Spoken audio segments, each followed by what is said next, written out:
Settle yourself in, dim the lights, pull the blanket a little closer, and let the noise of the day slip away. Tonight we'll wander slowly into the curious world of the Victorians, an age of invention, etiquette, and sometimes the silliest worries. This is not a story of battles or kings, but of curtains, candles, and cold feet. Odd little beliefs, clung to with great seriousness, that somehow became part of daily life. Before we begin, if you'd like, share in the comments where you're listening from and what time it is there. I love imagining these stories travelling across the world, reaching you in your own quiet moment. Let me begin with the curtains. Imagine a London parlour in the mid-1800s. Gas lamps glow faintly in the fog outside, a fire flickers weakly in the hearth, and heavy velvet curtains are drawn tight against the draught. They are thick, luxurious, embroidered perhaps, and they hang floor to ceiling. To us, they might look cosy, protective, but to many Victorians they were dangerous.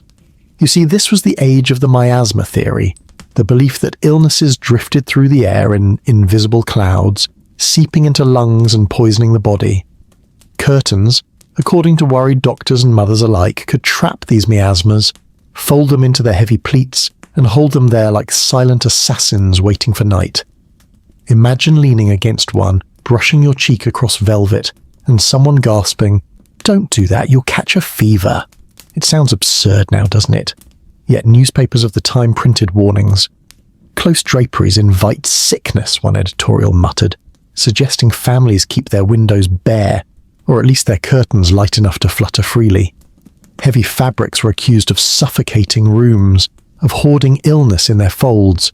Mothers scolded children for hiding in the curtains during games of peekaboo, fearing they might inhale a chill. Picture a household in 1856. A mother fusses with the nursery, tying back curtains with anxious hands. The nursemaid whispers that the baby coughed in the night, and at once suspicion falls not on colds or germs, those were still poorly understood, but on the fabric swaying gently by the window. The father, practical but swayed by worry, orders the drapes removed, convinced he has banished danger, and so the nursery feels bare but safe. Strange, isn't it? That woven cloth could carry such dread, and yet if you think about it, we too have our invisible fears. Dust in air vents, mould behind walls, signals from phones we cannot see. Perhaps the Victorians were not so strange after all. There is something oddly soothing about this image. A quiet parlour, the ticking of a clock, the fire's soft crackle, and curtains swaying gently, accused of holding illnesses in their folds. A crime not of violence, but of velvet. So let the curtains close behind us now, the heavy fabric fading into shadow. Ahead a candle flickers, its flame small but steady, and that too the Victorians once believed could make you ill. From the heavy folds of curtains, we step into another dim Victorian room. The fire burns low, the night presses gently against the windows, and on the table between us sits a single candle. Its flame flickers, soft and golden, casting long shadows across wallpaper patterned with ivy. It seems harmless, doesn't it? Even comforting. But to the Victorians, candles were not always gentle. Sometimes they were blamed for sickness. In homes across London, the air was already thick with soot from chimneys, smoke from gas lamps, and the damp fog that crept in from the Thames. To add candle smoke into that mixture was, some believed, an invitation for illness. Doctors wrote warnings about vapours of combustion, insisting that sitting too long in a candlelit parlour would irritate the lungs and encourage coughing. Housewives scolded their husbands for lighting extra tapers at dinner. Writers, hunched over desks, complained of sore throats after evenings spent drafting essays by candlelight. Even the act of extinguishing a candle carried suspicion. Some insisted you should never blow a candle out with your breath. That little wisp of smoke, they said, carried poison. Better to use a snuffer, a small brass cone on a handle to silence the flame without risk. Imagine a family at the end of supper, plates cleared, children yawning, when the father leans forward to puff at a flame. At once the mother stops him, whispering urgently, "No, use the snuffer or you'll catch your death." Picture the scene. A quiet parlour, 3 or 4 candles glowing steadily, their flames leaning in the draught. The air is warm but also heavy, and someone coughs softly into a handkerchief. The cough echoes in memory, and suspicion falls not on dust or infection, but on the gentle glow of the candle itself. Of course, there was a kernel of truth hidden in the fear. Tallow candles smoked heavily, leaving streaks of soot on ceilings. In rooms with poor ventilation, the air did grow thick, and the irritation was real enough.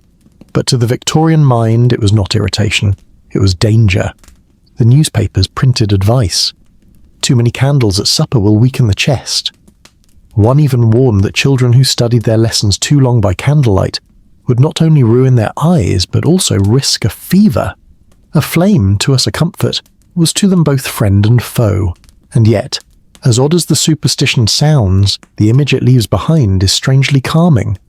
A single candle burning low, its wax melting slowly, the flame swaying like a heartbeat. The faint hiss as it gutters out, the soft curl of smoke rising toward the ceiling. A ritual of light and shadow, of fear and comfort intertwined. So let the candle flicker out now in our memory. The room darkens, the fire glows faintly, and we step softly forward into another Victorian worry. That sickness could sneak in through something as simple as a pair of cold feet. From the faint smoke of a candle, we wander now into another chamber of Victorian worry. The fire has burned low, the embers glowing like tiny eyes in the grate. The lamps have been dimmed, the curtains drawn, a child is tucked beneath the covers, the quilt pulled up to the chin. But the real question, whispered in hushed tones, is this: are the child's feet warm? For to Victorians, cold feet were not just uncomfortable, they were a doorway to illness, an open gate through which fevers, coughs and rheumatism might march right in. Doctors of the time, wise stern men with beards like snowy clouds, warned that chills entered the body from below. They travelled upward, seizing the chest, weakening the lungs, leaving the poor victim pale and coughing. Imagine a household in 1872. A boy runs inside from the rain, shoes soaked, stockings damp. His mother gasps, as though she has caught him with poison in his hands. At once she orders the nursemaid to bring warm cloths, slippers, anything to restore the heat. "You'll catch your death if you keep those wet socks on," she scolds, pressing him close to the fire. In bedrooms across the country, families prepared for bed with rituals of warmth. Slippers were left by the hearth, bed socks knitted thick and scratchy, hot bricks wrapped in flannel slipped between the sheets. Husbands teased wives for fussing, but they too pulled woolen socks on before sleep, fearing the cold touch of sheets might leave them feverish by morning. There were even pamphlets warning of death from neglect of the extremities. One article declared, "Guard the feet, for through them disease steals silently upon the body." To us, it sounds dramatic, like blaming a cough on an uncovered toe. But in a world without antibiotics, small comforts took on the weight of superstition. Picture it now, a quiet Victorian bedroom. The air smells faintly of lavender from a sachet tucked into the linen. The window rattles softly in the wind. The only sound is the slow crackle of fire in the grate, and perhaps the rustle of wool socks being pulled snugly over chilled toes. Outside, the night presses cold against the glass, but inside the feet are safe, and therefore the heart is safe too. There is something almost tender in this superstition, isn't there? The way warmth was woven into care, mothers tucking children's toes, wives knitting socks by lamplight, fathers carrying bricks warmed by the fire. A belief not only in protection from illness, but in protection born of love. And so, as we slip beneath our own blankets tonight, we might smile at the thought. Cold feet may no longer frighten us, but warm socks still bring comfort, a small ritual passed down unknowingly from a century that fretted so sweetly about toes. And with that, let us leave the hearth, slippers waiting by the fire, and step into another Victorian worry, this time about the very walls of their homes. Step with me now into a Victorian sitting room, where the fire hums gently in the grate. The chairs are upholstered in patterned fabric, and the wallpaper curls up the walls in faded florals. To us, wallpaper is just decoration, but to many Victorians, those very walls seem to breathe danger. In the mid-1800s, bright green wallpaper was the height of fashion. Imagine rooms glowing with rich emeralds, nurseries painted in cheerful shades of meadow and moss. It seemed luxurious, a mark of taste and prosperity. But what no one realized at first was that many of those brilliant greens were made with a pigment containing arsenic. The very paper that brightened the parlour quietly poisoned the air. Doctors began to whisper about strange illnesses, sore throats, rashes, coughs that would not heal. Families fell ill in their fine houses, children grew pale and weak, and though few understood the chemistry, many began to suspect the wallpaper itself. Heavy curtains might hold miasma, yes, but the wallpaper, some feared, generated it. The walls were no longer simply walls, they were conspirators. Picture a family in 1862 gathered for supper. The father frowns, coughing into his napkin. The mother feels faint, her temples throbbing. The children, restless, rub at their eyes. All the while, the green walls glow softly in the candlelight, innocent to the eye but sinister in reputation. Neighbours whisper, "It is the wallpaper, mark my words." And by morning, the housemaid is ordered to strip the paper down, leaving bare plaster behind. Of course, not all wallpaper was poisonous, but the fear lingered like a shadow. Any room with bold colours, any wall that seemed to make the air heavy could be blamed.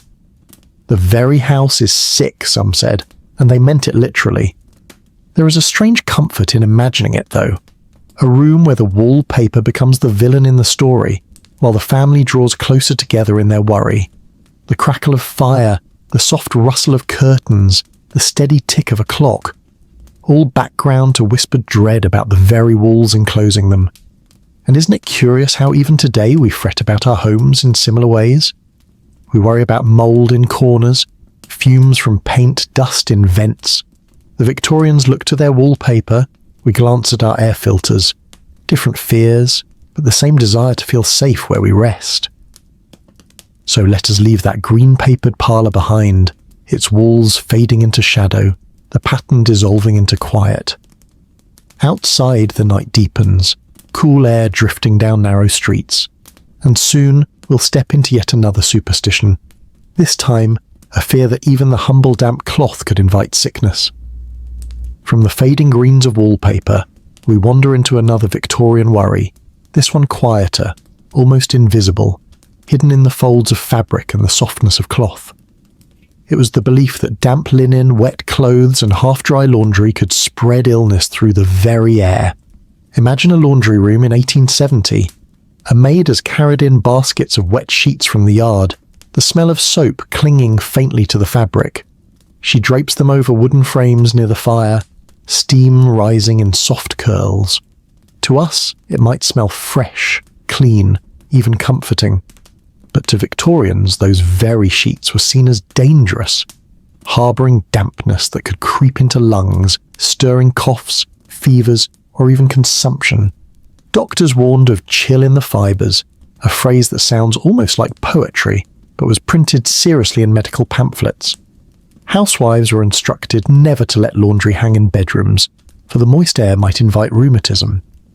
Children were shooed away from damp garments as though the cloth itself breathed out illness. Picture a parlour where shirts hang drying across a line. A child runs too close, brushing his cheek against a sleeve. The mother gasps, rushing forward to scold. "Don't touch it, you'll take a chill." She speaks as though the cloth were alive, a trickster waiting to deliver its punishment. Even handkerchiefs, washed but not yet dried, were treated with suspicion. Better to go without than to carry damp linen in a pocket. Travellers carried stories of inns where the bedsheets, faintly clammy in cold weather, left guests waking with fevers. Some swore they could smell sickness in laundry not dried by the sun, a faint sourness that seemed to cling to the air. There is a rhythm here, isn't there? The soft hiss of steam, the snap of cloth shaken out, the steady drip of water falling from hems. To the Victorians, those sounds were not soothing. They were warnings. To us, they are lullabies of domestic life.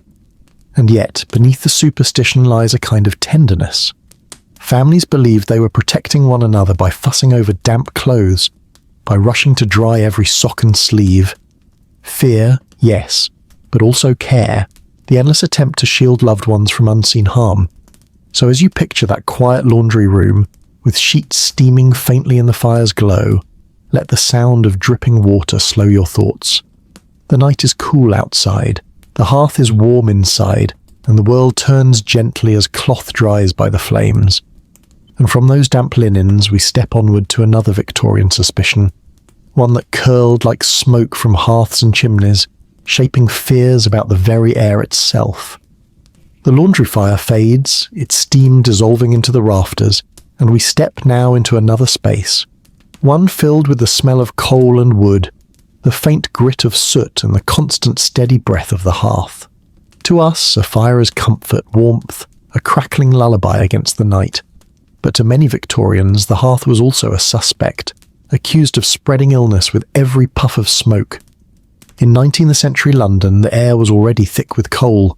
Chimneys coughed black clouds into the sky, factories roared, and even the streets seemed to wear a coating of soot. Indoors, the hearth added its own contribution.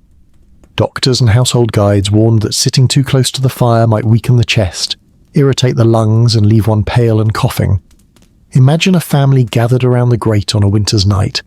The father stretches his hands toward the flames, the children doze in armchairs, the mother knits by the glow. The scene is peaceful until someone coughs. At once, suspicion falls not on draughts or infection, but on the smoke curling up the chimney. Was it carrying unseen vapours? Was the fire itself too strong, stealing the very breath from their lungs? Pamphlets circulated warnings. Beware the air of overfired rooms, one advised, cautioning that excess warmth sapped vitality. Some even claimed that invisible gases, carbonic vapours they were called, rose from the coals, dulling the senses and stirring fever. A glowing fire, the very symbol of comfort, was treated as a double-edged sword, friend and enemy at once. Picture the rhythm of the hearth, the crackle of wood, the hiss of sap, the occasional pop that startles the silence. Shadows dance across wallpaper, chairs glow in the flicker of flame. Yet in the hush of Victorian homes, those very sounds could be warnings, signs of a danger invisible and quiet. And still, despite all their fears, no one abandoned the fire. They tended it carefully, guarded it, even as they muttered about its risks. Because in the end, warmth was too precious to give up. The superstition remained, but the ritual endured. There's something soothing in that contradiction, isn't there? That they both feared and cherished the hearth. It reminds us that even when our worries seem strange, they are wrapped around love and the longing for comfort. So as the coals burn low and the room glows red with their fading light, let us slip quietly away. Outside, the night deepens, fog drifting through lamplight, and another Victorian belief waits for us, this one about the very breath that people shared. The fire fades behind us, its embers cooling into quiet ash, and we step into another corner of Victorian life, one not about flames or fabrics, but about something more ordinary, more intimate, the very breath of the people around them. In the age before germ theory was widely understood, Victorians worried not only about miasmas drifting in from the streets, but also about the breath shared indoors. Doctors wrote sternly that too many people crowded into a room could poison the air. They described it as stale breath, a heaviness that weakened the lungs and invited fevers. Picture a drawing room in 1865. The curtains are drawn tight against the night, the lamps burn low, and a dozen guests gather for tea. They sip politely, whisper in gentle voices, laugh softly at the occasional joke. The air grows warm with company, filled with steam from cups and the faint perfume of tobacco. But as the evening wears on, some shift uneasily, whispering that the air feels heavy. Someone coughs, another fan flutters anxiously. A guest excuses himself, muttering that the breath of so many is enough to make a man ill. It may sound quaint, but they took it seriously. Schools were instructed to open windows at intervals, no matter the weather, so children could breathe new air. Hospitals designed wards with tall ceilings and wide windows, not just for light, but to thin the breath of patients. Even churches, grand, echoing, filled with hymn and prayer, were scolded for being too stuffy. Their congregations left pale and faint after long sermons. Imagine the hush of a winter night, windows cracked open just an inch, the fog sneaking in, chilling the air. Parents tuck children under extra blankets, whispering that fresh air was safer than stale breath. Better a cold nose than a fever, they reasoned, and perhaps, in their own way, they were right.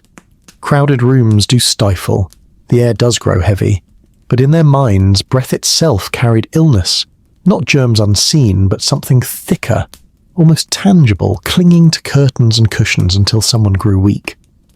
There's a strange calm in picturing it, a quiet parlour heavy with laughter and talk, slowly silencing as guests drift away, convinced that the air itself had grown sickly, chairs left askew, teacups cooling on their saucers, and windows cracked to let the fog creep in like a blessing.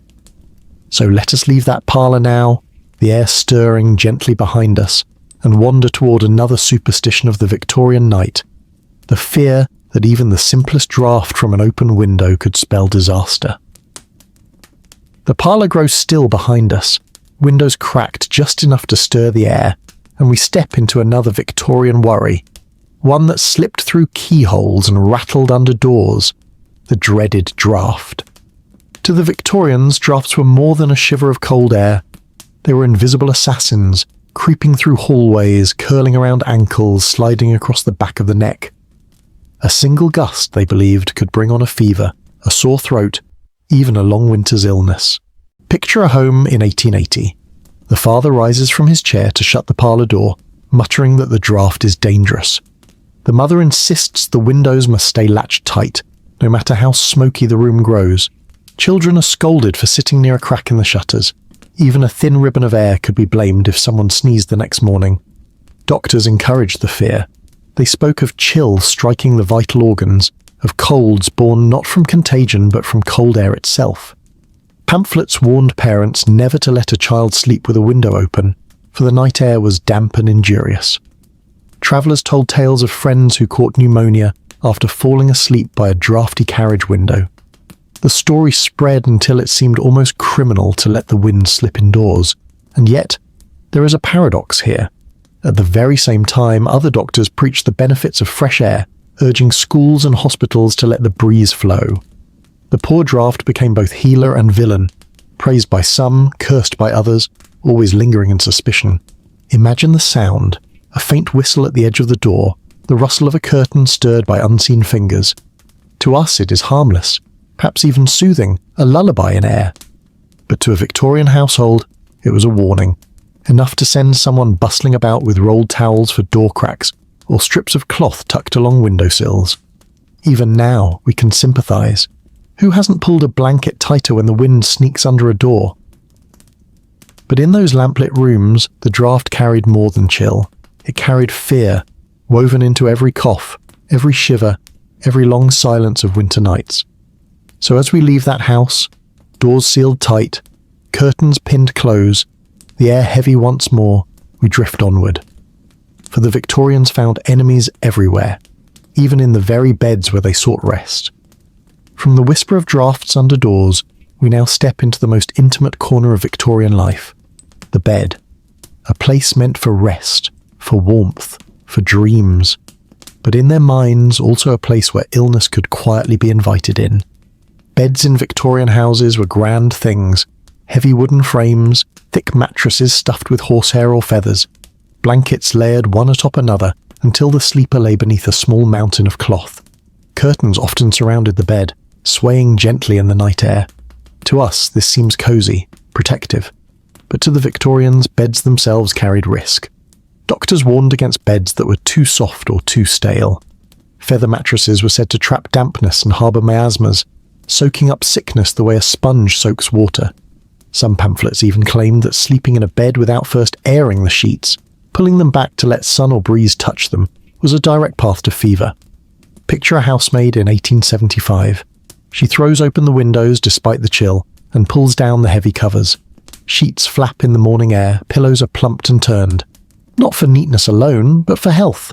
If the bed was not aired, it was thought to breathe sickness back into its occupant at night, whispering fever into their lungs. There was also fear of night air itself. A window left open too long might let dampness settle into the bedclothes.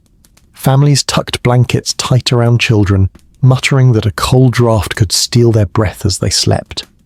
Some even believed that Illness crept up from the mattress itself if it was too close to the floor, drawing sickness from the chill of the ground.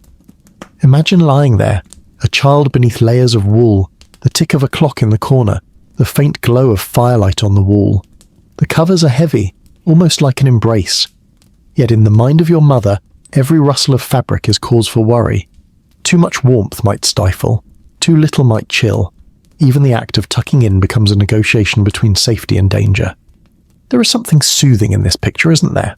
The slow ritual of bed-making, the careful folding of sheets, the quiet fussing of parents. The fear itself was misplaced, but the love behind it was real, a belief that by guarding the bed they guarded the heart. So let the bed rest now, its blankets folded, its curtains drawn. Outside, the night deepens further, and another superstition waits.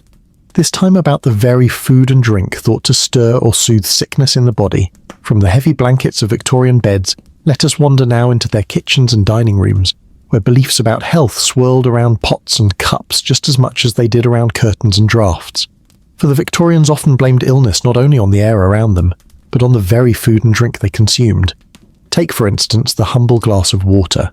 Today we know the true dangers of contaminated wells and city pumps, but the Victorians often looked elsewhere for the cause. Some believed that cold water, especially if drunk too quickly, shocked the body and weakened the stomach. One medical pamphlet advised, never swallow cold water after exertion, for the chill may bring fever to the blood. Imagine that, a simple sip after a brisk walk treated with the gravity of a medicine gone wrong. Milk too was suspicious. In the countryside, it was seen as wholesome. But in London, where milk was carried in open pails along soot-filled streets, many whispered that it carried urban vapours. Mothers sometimes watered it down, or boiled it until it lost its sweetness, hoping to drive away whatever invisible poison might be hiding inside. Then there were fruits, especially cucumbers and melons. Newspapers occasionally warned that they invited illness in damp weather. Doctors claimed that biting into cool, watery fruit chilled the stomach and stirred fevers. Picture a summer picnic in 1864, where children beg for slices of melon, and their mother frowns, warning, "Not too much, or you'll wake coughing tomorrow." And yet, alongside these fears, the Victorians also clung to food as remedy. Hot broths were praised for warming the lungs. Toasted bread was thought to steady the stomach. Even tea, so central to their lives, was spoken of with reverence, its steam believed to clear the chest and strengthen the nerves. Imagine a parlour in late evening. Someone coughs, and at once the kettle is placed on the hob. Soon the room fills with the hiss of boiling water, the clink of teacups, and the faint fragrance of leaves. The sip is not just comfort, but protection, a way of holding illness at bay with warmth and ritual. Strange as it may seem, their worries gave birth to tenderness. Meals were not only nourishment, but small acts of defence woven with care. Mothers urging children to eat their broth, fathers cautioning against cold water, families drawing together at the table with both love and superstition in every bite. So let us leave that kitchen now, its hearth glowing, its kettle humming softly. Outside, the night continues, and we drift onward to another Victorian fear, this one sparked not by food or fire, but by the flicker of new technology, the gas light. From the warmth of kitchens and steaming kettles, we step into the soft glow of another Victorian innovation, the gas light. For us, it feels romantic. The gentle hiss, the steady flame, the glow spilling across cobblestones. But to the Victorians, gaslight was not just modern wonder. It was also a source of fear, blamed for headaches, fainting spells, and even mysterious fevers. Imagine walking into a drawing room in 1875. The chandeliers gleam with tiny flames, fed by invisible pipes. Shadows dance along the wallpaper, and the air holds a faint tang of gas. Guests murmur that the room feels close, their temples throbbing, their eyes watering. Some whisper that gas steals the very breath from a person, replacing good air with something heavy, suffocating. Doctors printed stern warnings. "Beware prolonged exposure to the vapours of gas illumination," one wrote, insisting it weakened the chest and dulled the mind. Housewives were cautioned to keep windows cracked during evenings, even in winter, lest the family grow faint. Stories spread of entire rooms falling ill after a gas lamp was left burning through the night. Picture a family preparing for bed. The father inspects the sconce carefully, turning the small brass tap until the flame dies. The faint hiss lingers, and at once the mother frets. "Did you close it properly? If not, we may all wake with fever." She insists on sniffing the air, as though illness itself might ride on the faint smell of gas. In truth, their fears were not entirely wrong. Leaks did occur, and in unventilated rooms, headaches and dizziness were common. But the superstition took a firmer hold than the science, turning every flicker of the lamp into both comfort and threat. There is something strangely calming about this duality. The steady glow of gaslight, illuminating books, embroidery, quiet conversations, and yet always carrying a hint of danger, like a lullaby sung in a minor key. The Victorians sat beneath those lights with hearts both soothed and anxious, aware of beauty but uneasy about its price. Even the city streets glowed with suspicion. Gas lamps lit the fog, their halos soft as moons, but some muttered that walking beneath too many at once left the lungs tight. Strolling home from a theatre, one might pause to cough, blaming not the cold night air but the lamps themselves. So let us leave those lamps glowing in the mist, their hiss fading gently into the distance. Ahead lies another Victorian culprit, smaller still but no less feared, the humble candlewick, smouldering into smoke long after the flame has died. The glow of gas lamps fades into the fog, and once more we step indoors, where light comes not from modern pipes but from smaller, humbler flames. The candle remains on the table, its wax dripping slowly, its wick glowing faintly even after the flame is gone. To us, it is a gentle image, the last whisper of a light before night fully takes over. But to Victorians, that smouldering wick carried suspicion and fear. They believed the thin tendril of smoke curling upward was not harmless at all, but a breath of poison. Mothers scolded children for leaning too close when a candle had just been snuffed. Doctors wrote in pamphlets that the effluvium of extinguished tapers might cause faintness or fever. Even respectable housewives shook their heads, insisting it was dangerous to breathe in the last sigh of a candle. Imagine a family at supper. The dishes are cleared, conversation quiets, and the father reaches to blow out a taper. The flame gutters, a thread of smoke rises, and immediately the mother waves her hand, muttering, "Don't breathe it in." Children giggle, holding their noses dramatically, as if a ghost had entered the room. The little ritual repeats night after night until it becomes habit. Avoid the smoke lest it carry illness into the chest. Some households went further still. They insisted on snuffers, small brass cones placed carefully over each flame, silencing it without a puff. To them, it was not only neater but safer, preserving both air and health. A drawer in the sideboard might hold half a dozen snuffers, polished like prized tools, each one a guardian against unseen danger. And yet, as much as the superstition warned against it, the sight of a candlewick smouldering has a strange beauty. Picture the dim room, shadows stretching across the walls, the faint hiss as the ember fades, and the ribbon of smoke curling like a ribbon of silk toward the ceiling. There is calm in that moment, even if the Victorians felt unease. Of course, they were not entirely wrong. Candle smoke could sting the eyes, cloud ceilings with soot, and irritate throats in rooms already heavy with coal fumes. But in their imagination, that little wisp became more than irritation. It became illness itself. There's something soothing in their caution, though. It turned the end of a meal into a ritual, a moment of quiet attention. Children learned to respect fire, to treat its breath as sacred and suspicious. And every night as the last candle was darkened, a hush fell over the household, as though silence itself might protect them from harm. So let us leave that taper now, its smoke thinning into nothing, its ember finally gone. Outside, the fog curls low, the night deepens, and we move gently onward, to another Victorian worry, this time about the water that filled their baths.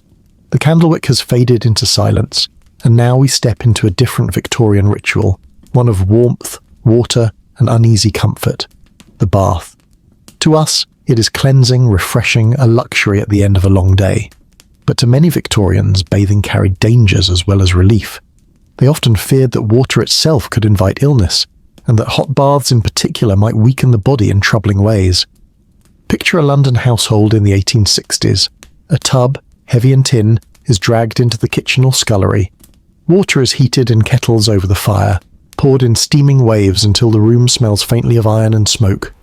The children wait their turn, shivering in their nightshirts, while the mother stirs the water with a wooden spoon to test its heat. But even as they prepared, warnings lingered. Too much heat, they believed, could open the pores and let sickness creep inside. Doctors wrote sternly, "Prolonged bathing enfeebles the constitution." Some pamphlets advised that children should bathe only once a week, and only in lukewarm water, lest they catch chills afterward. Others went further, muttering that hot baths drained the very vital energy from the blood, leaving one pale and listless. Imagine the hush of the room as someone lowers themselves into the water. Steam rises, curling against the windows, dripping down in beads. A sigh escapes their lips, but behind that sigh is caution. Stay too long and one might feel faint. Step out too quickly and the cold air might strike like an enemy. Towels are warmed by the fire, ready to wrap tight before the body can be touched by the draught. There was also suspicion about shared water. In poorer households, several children bathed in the same tub, one after the other. Some whispered the illness lingered in the water itself, passed from sibling to sibling like an invisible hand. A cough in one might soon echo in all, and the bath became as much a risk as a remedy. And yet, despite all their fears, baths continued, because beneath the superstition lay the longing for comfort, the need for warmth. And isn't that soothing to imagine? The gentle sound of water sloshing, the steam softening the edges of the night, the quiet ritual of cleansing that ended not with danger but with calm. So let the bath drain now, the last trickle of water slipping away, leaving the room damp and still. Outside, the lamps glow faintly in the fog, and we drift onward to another Victorian belief, that illness could hide not in water this time, but in the very shoes upon their feet. From the warmth of steaming baths, we step into the quiet of a hallway lined with boots, shoes and slippers. For Victorians, footwear was more than fashion. They often believed illness could creep in through the very soles of the feet. Doctors of the time often warned, damp shoes, worn too long after a walk in the rain, could lead to fevers or rheumatism. The idea was that wet leather chilled the blood, sending invisible currents upward, striking at the chest and lungs. A simple puddle in the street to them was not just an inconvenience, but a possible first step towards sickness. Imagine London in 1878. The streets glisten with rain, carriage wheels splash through the mud, and a gentleman hurries home, boots soaked through. He arrives at his doorway, dripping umbrella in hand, only to be met with a wife's alarm. "Take those off at once," she insists, rushing to fetch warm slippers. "Do you want to bring a fever into this house?" The boots are banished to the scullery, while socks are dried by the fire, as though sickness itself lurked in each drop of water. Children were watched especially closely. Mothers fussed over shoes before school, pressing their fingers against the leather to test its dryness. A child caught skipping through puddles might face not just scolding but dire warnings. "You'll catch your death if you let your shoes soak." Even charity pamphlets of the time appealed for boots for the poor, arguing that damp feet were not only uncomfortable but fatal in winter. Shoemakers too played their part. Advertisements promised healthful soles, crafted to protect against chills rising from the ground. Some even sold cork insoles with claims that they blocked dampness, keeping fevers away. A pair of boots was more than clothing, it was seen as armour against the unseen. Picture a Victorian evening. The fire crackles, boots rest on a wooden rack nearby, and slippers are warmed by the hearth. Children wiggle their toes into woolen socks, the room filled with the soft smell of leather and smoke. Outside, rain patters gently against the panes. Inside, the ritual of changing shoes becomes an act of care, a quiet superstition woven into the rhythm of home. And perhaps, in their own way, they were not entirely wrong. Cold, wet feet do bring discomfort, and in homes with little heat, that chill lingered. But the belief magnified the discomfort into danger, turning boots and puddles into villains. So let the shoes rest by the fire now, drying slowly, their soles curling faintly in the heat. We leave them behind as we step towards another Victorian worry, this time not about shoes or baths, but about the humble bed covers that were meant to keep sleepers safe. The boots are drying quietly by the fire, their leather softening in the glow, and now we wander back upstairs, into the bedrooms, where another Victorian worry waits beneath the covers. The blankets themselves, meant to guard against cold, were sometimes thought to be the very cause of sickness. Beds in 19th century homes were often heaped with layers, woolen blankets, heavy quilts, sometimes even eiderdowns stuffed thick with feathers. To us, that sounds cosy, almost luxurious. But to Victorians, too much weight could stifle the lungs. Doctors advised against overcovering children, warning that fever might be invited by excess warmth. Imagine a nursery in 1869. The fire in the grate has burned low, and the nursemaid is tucking in two small children. She pulls the blankets high, then pauses, remembering the physician's words. With a frown, she peels one away, muttering softly that smothering warmth can weaken a child's constitution. Outside, wind rattles the shutters, but inside the children shift under lighter covers, their toes curled against the chill. On the other hand, some families feared too few blankets just as much. A body left cold at night, they said, could wake with chills that blossomed into coughs or even pneumonia. Mothers argued over the balance. One blanket too many was suffocating, one too few was deadly. The bed became a battlefield of care, every fold of fabric weighed with meaning. Even the materials stirred debate. Feather beds, warm and soft, were accused of trapping dampness. Wool was praised for breathing properly, but criticised for its scratch. Flannel was recommended for children, yet warned against for the elderly. Every choice seemed to invite new anxieties. Picture it, a dim Victorian bedroom, firelight flickering across heavy curtains. A father checks the window latch. A mother hovers by the bed, adjusting a quilt here, folding a blanket there. The children sigh and turn, half asleep already, while their parents whisper anxiously about what might be best. The very act of tucking someone in becomes an expression of love and superstition interwoven, and perhaps there is comfort in that. For all their worries, what the Victorians truly showed was care. The endless adjusting, the cautious fussing, the desire to shield loved ones from unseen harm. The blankets may have been accused of causing illness, but beneath every fold lay tenderness. So let us leave that room now, blankets rising and falling gently with each breath, the hush of sleep settling across the house. Beyond those walls, another worry stirs, this time about the carpets and rugs underfoot, and the dust they might secretly hold. The blankets lie still upon the beds, rising and falling with easy breaths, and now we step downstairs again, into rooms where another silent culprit lurks underfoot. The carpet. To us, it is comfort. Softness beneath the feet, warmth in winter, a splash of colour against wooden floors.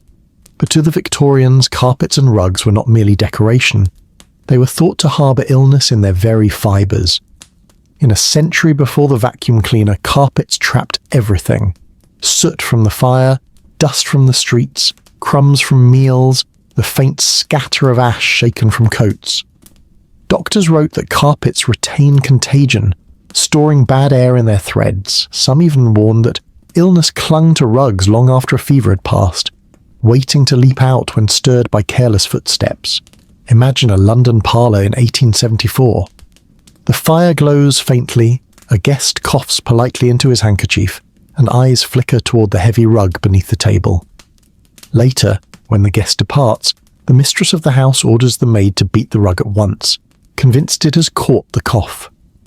Outside, in the foggy yard, the maid heaves the carpet over a line and beats it with a cane, clouds of dust rising like ghosts into the air. Neighbours peek from their windows, shaking their heads knowingly. Better safe than sorry, they murmur. Even the humblest floor coverings were treated with suspicion. Worn mats by the door were accused of catching illness from boots, holding on to mud and miasma carried in from the streets. Families fussed over rugs in nurseries, fearful that crawling children might press their faces too close to hidden sickness. And yet, carpets also brought a sense of pride and comfort. A richly woven rug was a sign of taste, a mark of home. The paradox was sharp. Beauty underfoot, shadowed by fear. Housewives balanced the worry with ritual, weekly beatings in the yard, liberal sprinklings of vinegar or lavender water, even superstitious mutterings as dust clouds rose, as though scolding the illness itself away. There is a kind of rhythm to that image, isn't there? The steady thump of the carpet beater, the sigh of dust scattering into sunlight, the quiet relief as the rug is rolled back into place, thought to be safe again. Strange though it sounds, their suspicion is not unlike our own fussing over air purifiers or disinfectant sprays. They feared what they could not see, and so they fought it with ritual and care. So let us step lightly off that carpet now, leaving it clean and quiet, the dust settled once more. Beyond the parlour, another Victorian superstition waits, this one about the very walls themselves, and the cracks through which illness was thought to creep. The carpets have been beaten clean, the dust drifting away into the evening air, and now our gaze rises to the walls themselves. For Victorians, cracks in plaster and gaps in woodwork were not merely marks of age or wear.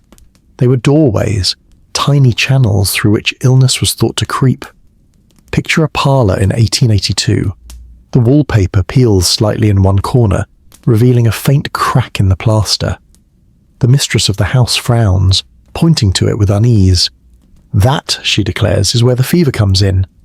Workmen are summoned not only to patch the wall, but to guard the family's health, for cracks were believed to invite draughts, dampness, and the silent drift of miasma. Doctors too lent their authority. Medical guides warned householders to keep walls sound and tight, lest unseen vapours seep through. A single fissure in plaster might be blamed for a season of coughs. Tenements in crowded districts were spoken of in hushed tones, their cracked walls described as open wounds through which disease entered. Imagine lying in bed at night, the flicker of a candle casting long shadows across the wall. The eye lingers on a jagged line in the plaster, dark against pale paint. To us, it is nothing more than a crack. To a Victorian, it is a passageway for unseen danger, as though illness itself were crouched on the other side, waiting for its chance to slip through. Even fine houses were not free from worry. Gaps in wainscoting, loose boards near the floor, or seams between window frames, all could be treated with suspicion.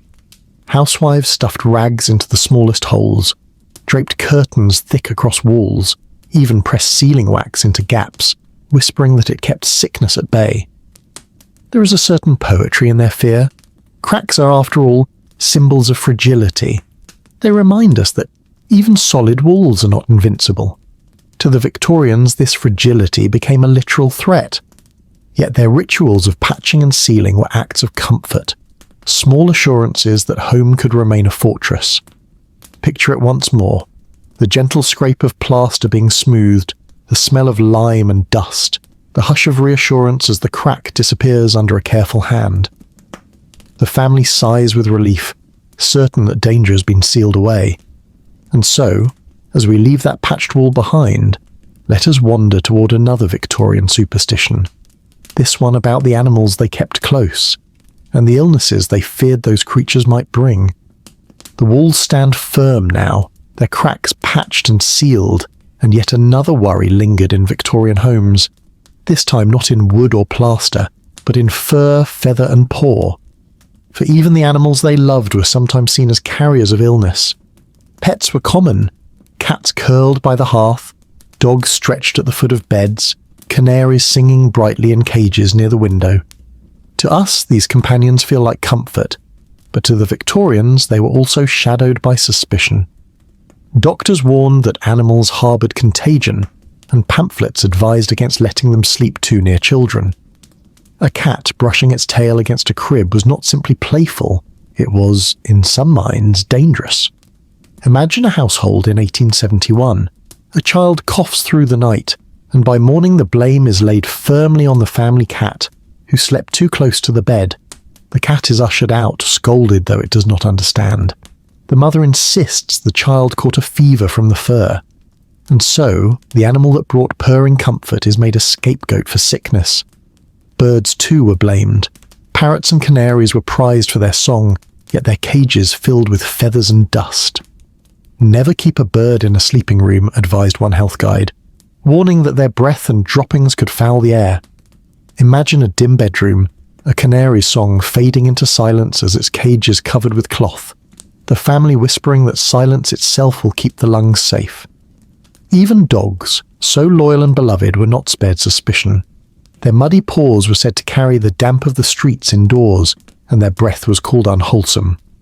Pamphlets urged owners to wash them often, to keep them outside in wet weather, to treat them more as risk than as friend. And yet the love for animals endured. Children clung to their pets, fathers indulged in loyal dogs, mothers sighed as cats padded silently across parlours. Fear may have lingered, but affection remained stronger. Pets stayed despite the warnings because comfort was too valuable to banish. Picture it, a quiet Victorian evening. The fire glows, a dog snores gently by the hearth. The faint rustle of a bird shifts in its cage, and a cat curls tighter on the arm of a chair. Outside, the fog presses close, but inside, companionship and warmth outweigh superstition. The animals remain both feared and loved, their presence an echo of the eternal balance between care and anxiety. So let us leave them resting now, their breath soft, their warmth steady, and drift onward to another Victorian concern, this one about the very tools of cleanliness, the soaps, powders, and remedies that were as mistrusted as they were embraced. The pets lie quiet by the hearth, their warmth fading into the hush of the room, and now we step toward another corner of Victorian life, where the very things meant to cleanse and heal were sometimes feared as dangerous. The soaps, powders, and remedies of the age, praised by some and doubted by others. Imagine a dressing table in 1876. A bar of soap rests in a dish, pale and fragrant with lavender. A tin of powder sits nearby, meant to whiten collars or freshen the air. To us, these seem harmless tokens of cleanliness. But to the Victorians, every ingredient carried suspicion, every scent a possible threat. Soaps were often made with harsh chemicals, lye, soda, even arsenic in some whitening varieties. Doctors cautioned that too much soap might weaken the skin, leaving the body vulnerable to illness. Parents worried over children who bathed too often with strong soap, whispering that the very act of scrubbing could strip away protection. Powders, too, stirred debate. Scented sachets were tucked into drawers, sprinkled on carpets, and scattered across bedclothes. But pamphlets warned that inhaling too much powder might irritate the lungs, leaving one wheezing. The very fragrance that promised freshness could in their minds become a path to fever. And then there were remedies. Bottles lined up on shelves, labelled with ornate letters. Tonics, elixirs, cordials. Some were harmless syrups, others laced with opium or mercury. Neighbours swore by them, while doctors argued they caused more harm than good. A mother might press a spoonful to a child's lips with trembling hope, even as she feared the cure might carry its own hidden danger. Picture a small pharmacy in a Victorian street. Glass jars glimmer on the shelves, liquids glowing amber, green, and crimson in lamplight. Customers whisper their ailments, the apothecary measures powders and pours draughts. Each purchase is a gamble between relief and risk, comfort and fear, and yet, despite their doubts, people continued to wash, to sprinkle, to sip. For what choice did they have? Illness lurked everywhere, and superstition was softened by ritual. Washing with scented soap felt safe, even if whispered to be dangerous. A pinch of powder freshened a room, even if suspected of causing coughs. A tonic soothed, even if it might sting. There is a tenderness in this contradiction. The Victorians were cautious, but they were also hopeful. They held remedies in trembling hands, believing that somewhere between fear and faith, healing might be found. So let us leave that dressing table now, the soap resting quietly, the powder sealed away, the bottles glimmering in the half-light.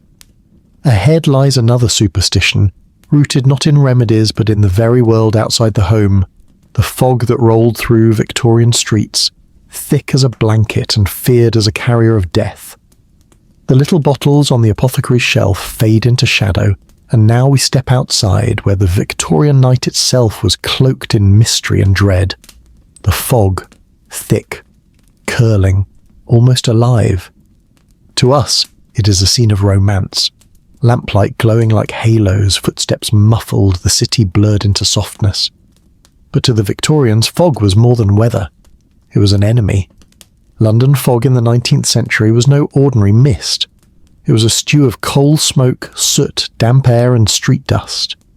Writers described it as a brown blanket or a choking cloud. To walk through it was to breathe in what many believed to be disease itself. Newspapers spoke gravely of fog fevers, mysterious illnesses that appeared after nights of heavy mist. Imagine a London street in 1873.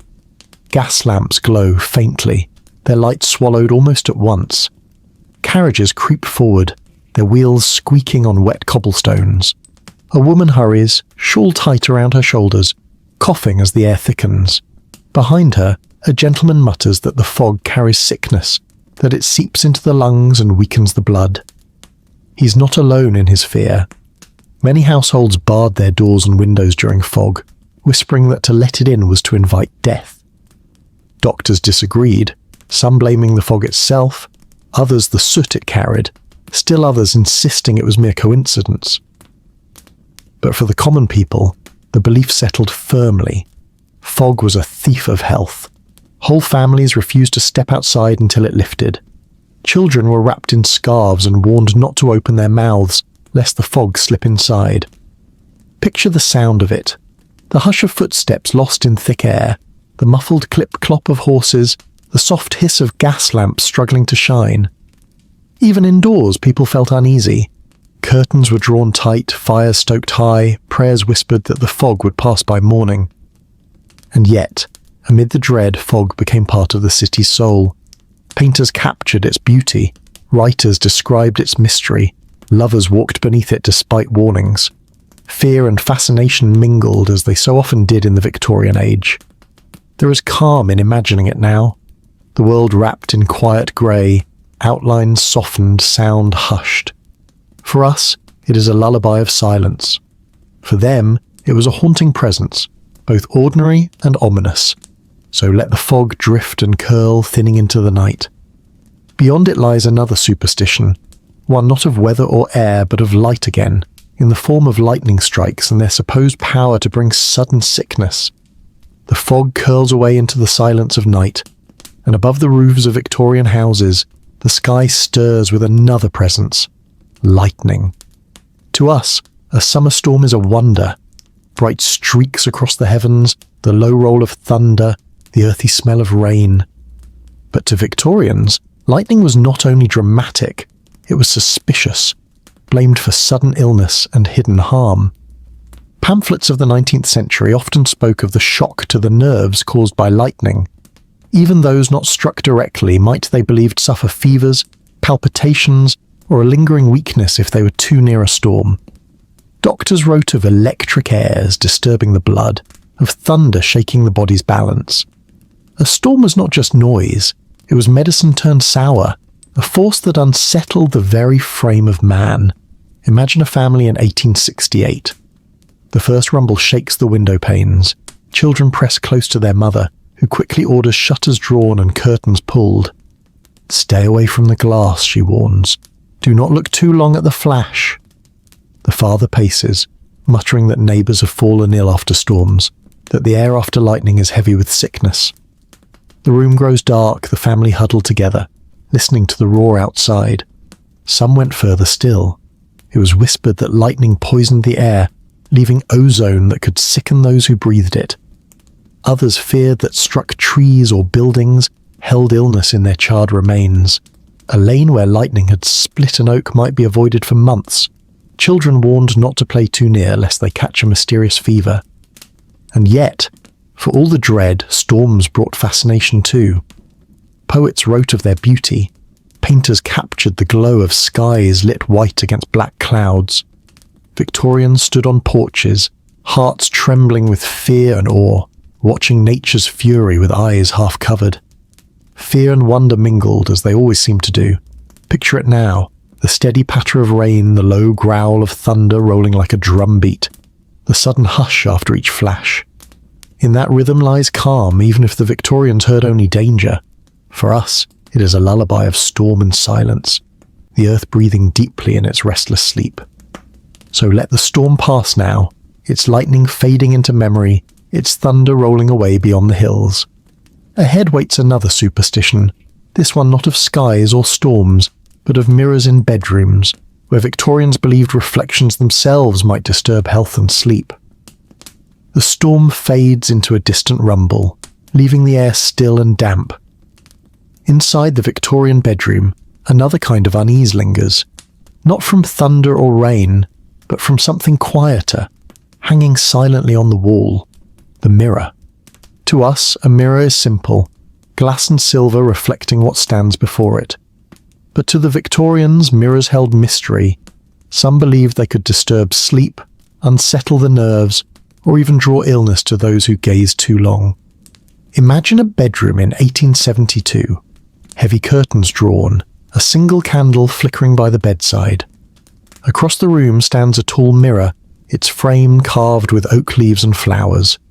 The mistress of the house pauses before it, hesitating. "Cover it," she whispers to the maid. And so a cloth is draped across the glass, as though to keep the night and sickness at bay. Part of this belief came from folklore. It was said that mirrors could trap part of the soul, and if one fell ill, the reflection might hold the weakness and feed it back. Others feared that waking in the night to glimpse oneself pale and shadowed in glass could shock the system, leading to fever. Doctors dismissed these ideas, but still families tucked mirrors beneath sheets or curtains before bed. There were even whispers that mirrors reflected not only faces but the health of a household. A speckled or tarnished mirror was seen as a bad omen, a sign of sickness to come. Housewives polished their mirrors anxiously, not only for pride but for peace of mind. Picture it. The hush of a Victorian bedroom, the fire faint in the grate, the tick of a clock echoing through the stillness. A mirror stands in the corner veiled beneath a cloth, turning harmless glass into a hidden mystery. The family sleeps easier knowing it is covered, as if sickness itself could be kept away with a drape of fabric. Even in death, mirrors played their part. When someone in the household passed away, mirrors were often covered at once, lest the departing spirit be trapped inside. Grief and superstition blurred together, shaping rituals that feel both tender and eerie. Strange as it may sound, the superstition carried a certain kindness. Covering a mirror was an act of care, a way to soothe fears, to make the night feel safer. And in the quiet hours before sleep, that sense of safety mattered as much as truth. So let us leave that veiled mirror behind, silent and hidden in shadow. Beyond the bedroom waits another superstition, this one about plants indoors, those leafy companions sometimes welcomed for beauty, and sometimes blamed for illness in the air. The mirror stands veiled in the corner, its surface hidden from the night, and we step softly into another Victorian superstition, this time about the living green companions kept indoors, plants. To us, they are gentle things, symbols of life and comfort, but to many Victorians, houseplants were both praised as purifiers and blamed as secret thieves of health. Imagine a parlour in 1875. Sunlight falls across a row of ferns in ornate pots, their fronds arching like lace against the wallpaper. A geranium blooms in the window, a hint of red against the grey London fog. Guests admire them, yet one whispers, "They steal the air at night, you know. They breathe in what we breathe out." And with that, admiration turns to unease. Doctors wrote conflicting opinions. Some praised plants for sweetening the air, drawing out dampness, even calming the nerves. Others warned that at night when plants released carbonic gases, they could weaken the chest. Bedrooms, especially, were discouraged from holding greenery. Never sleep with flowers, advised one health guide, lest their breath disturb your own. Picture a child's nursery with a single potted violet on the sill. At bedtime, the nursemaid removes it carefully, setting it in the hallway until morning. The violet itself is harmless, but the act becomes ritual, a superstition woven into the daily rhythm of care. Even certain species were singled out. Lilies were feared for their heavy scent, said to overwhelm delicate lungs. Ferns, so popular in Victorian decoration, were suspected of harbouring dampness. Yet despite warnings, households filled with them, delighting in their beauty while fretting quietly about their supposed dangers. And isn't it curious? We too have our own contradictions. Air purifiers in one corner, scented candles in another, not always knowing what helps or harms. The Victorians' plants were much the same, comfort and worry entwined. Picture the hush of a parlour in evening. The plants stand still, leaves gleaming faintly in lamplight, their shadows stretching softly across the floor.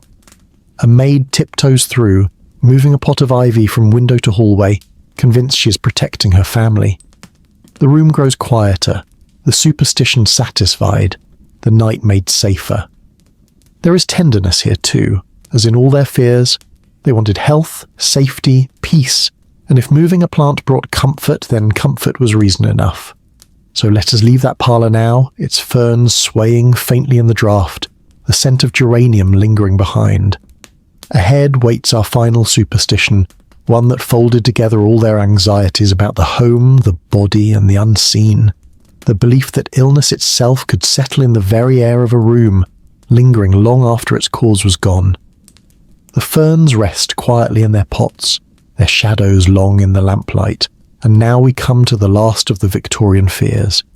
Not curtains, not candles, not damp shoes or cracked walls, but something less visible, less tangible. The very air of a room. To us, stale air is an inconvenience, a sign to open a window. To the Victorians, it was more than that. It was a danger in itself, a miasma that could cling to walls, rugs, and curtains long after a sickness had passed. They believed that once air was corrupted, it might remain so for weeks, even months, poisoning all who entered. Imagine a sick room in 1866. A child lies feverish in bed, curtains drawn, fire low. The air grows thick with the smell of sweat, damp sheets, and soot. When at last the fever breaks, the family rejoices, but no one dares use the room again, not for days. The windows are thrown open, rugs carried outside, vinegar sprinkled in corners. Neighbours whisper that the very air must be cleansed before the room is safe. Doctors urged constant ventilation. Let fresh air be the first physician, one pamphlet advised.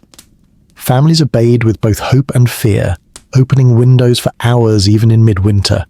The cold that swept in was welcomed as a healer, driving out the stale, unseen enemy. Yet at the same time, many whispered that the draught might itself invite illness back. It was a delicate balance, one never fully solved. Picture it. A mother moving quietly through a parlour after an illness has left the house. She sprinkles vinegar into bowls, sets them on the mantelpiece, convinced the sharp scent will cut through the corruption. Sheets are aired, pillows beaten, chairs polished. Not for neatness alone, but for protection. She's not only cleaning, she is banishing ghosts from the air. The fear stretched even further. Entire neighbourhoods were thought to carry bad airs. Streets whispered about as if illness itself lived in the bricks. Tenements were described as breeding grounds, not simply because of poverty, but because the very air inside was believed to cling with sickness, no matter how hard families tried to scrub. And yet, within this superstition, there is something almost gentle. It shows the depth of their longing to protect one another, to believe that a room could be cleansed, that a space could be made safe again with care, with ritual, with the simple act of throwing open a window to the morning light. So let us imagine that final act, a Victorian room, quiet after long weeks of illness, windows open wide at last. Fresh air drifts in, carrying the scent of wet earth and chimney smoke, stirring the curtains softly.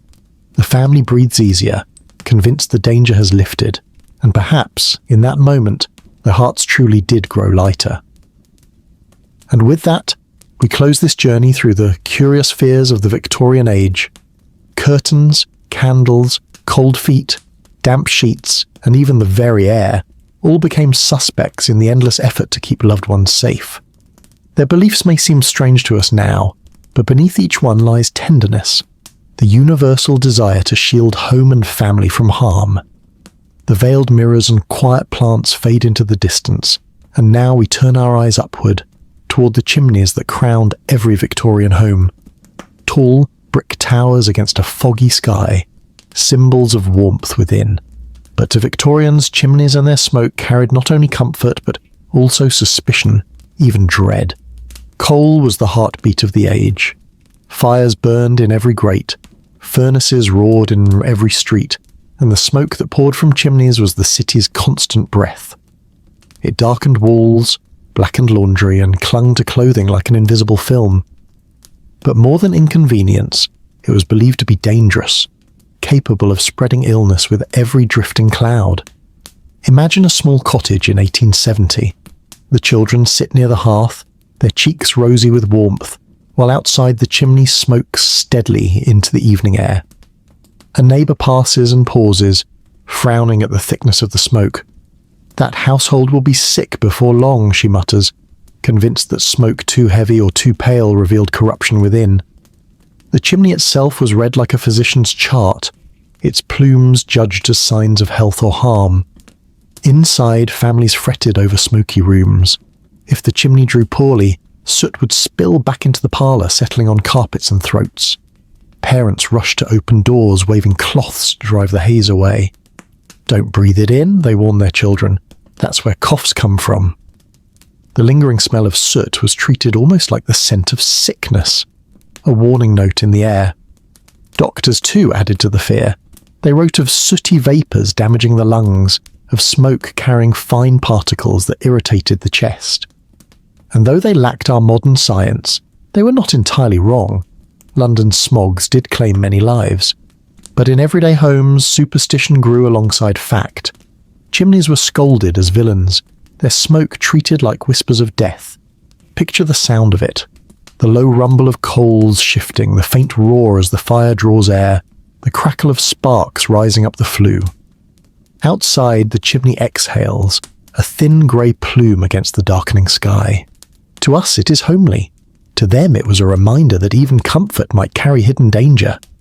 And yet, for all their suspicion, no one abandoned the hearth. The fire remained the centre of home, the symbol of life itself. They tended it carefully, scolded it when it smoked, praised it when it burned clean. Fear and affection bound together as always. So let us leave that chimney now, its smoke curling gently into the night, and drift onward to another superstition. This one not about soot or bricks, but about the simple act of going to bed with damp hair, a habit Victorians swore could invite sickness before morning. The chimney smoke drifts away into the evening sky, and we slip quietly back indoors, where another Victorian superstition waits. This time about something so simple, so ordinary, that it still lingers in whispers even today. The fear of going to bed with wet hair. To us it feels almost cosy. A bath taken late, hair damp and heavy, the coolness of it against the neck as one slips beneath warm covers. But to many Victorians that habit was reckless, even dangerous. They believed wet hair at night could invite chills into the very bones, leading to fevers, coughs, or even long illnesses like rheumatism or consumption. Imagine a household in 1883. A young girl washes her hair by the fire, combing through the long dripping strands. The mother watches with unease. "Dry it thoroughly before bed," she insists. "Do you want to wake with fever?" The child groans at the fuss, but towels are fetched, the hair is rubbed briskly, and the warning echoes into the quiet of the evening. Never sleep with damp hair. Doctors lent their voices to the caution. Pamphlets warned that cold water opens the pores, and if left unattended, the night air could strike through the scalp, stealing health. Wet hair was not simply an inconvenience. It was thought to be a channel, a door left ajar for sickness to enter. Picture the sound. Water dripping steadily from a comb, the faint hiss of damp strands near the hearth, the rustle of a towel wrapped around a head. Outside, the wind rattles the shutters. Inside, the mother shakes her head gravely, convinced she's saving her child from a winter's cough. Even travellers repeated the warning. Inns were said to be dangerous if one washed late at night, for damp hair combined with cold sheets was a sure recipe for fever. Guests refused basins of water after sunset, preferring to wash in the morning sun instead. And yet there is tenderness here too. The fussing, the toweling, the gentle scolding, it all sprang from love, from the desire to keep families safe in a world full of unseen threats. The superstition became a ritual of care, repeated night after night. So let us leave that firelit room, the towel folded neatly, the hair now dry, the house settling into quiet. Ahead lies another Victorian worry, darker still, the belief that illness could rise from the very earth, seeping from open graves and churchyards into the air of nearby homes. The towel is folded, the hair now dry, and we step out into the night air once more, this time toward the shadow of churchyards, where stone markers lean and grass grows long. To the Victorians, graveyards were not only solemn places of remembrance, they were also thought to be dangerous, their very air laced with sickness. Imagine walking through a village in 1871. The church tower rises against the dusk, bells toll softly, and beyond the gate lies the burial ground. Families pass quickly, mothers urging children not to linger. "The air is bad there," they whisper, pulling shawls tighter. Open graves freshly dug were seen as especially perilous. The smell of earth, the dampness of soil, it was believed these things carried illness to the living. Medical pamphlets of the time spoke gravely of miasma from putrefying remains. Even the simple act of living near a crowded churchyard was said to weaken health. London especially was filled with tales of houses built too close to burial grounds, their residents coughing and fading from unseen vapours. Picture it, a gravedigger at work in twilight, his shovel biting into damp soil, the hollow thud echoing in the stillness. From nearby windows, neighbours watch uneasily, convinced that each shovelful releases sickness into the air. When the grave is filled, they breathe easier, though the fear lingers like mist. Children were often warned not to play near graves, not because of respect alone, but because of danger. A tumble against the soil, a game played too close to freshly turned earth. These were whispered as paths to fever, and flowers left on graves were sometimes handled with caution, as though they too had soaked up the miasma of the dead. And yet, despite all this fear, churchyards remained woven into daily life. Families visited loved ones, lingered in prayer, laid wreaths of ivy and laurel. Fear was softened by love, superstition by ritual.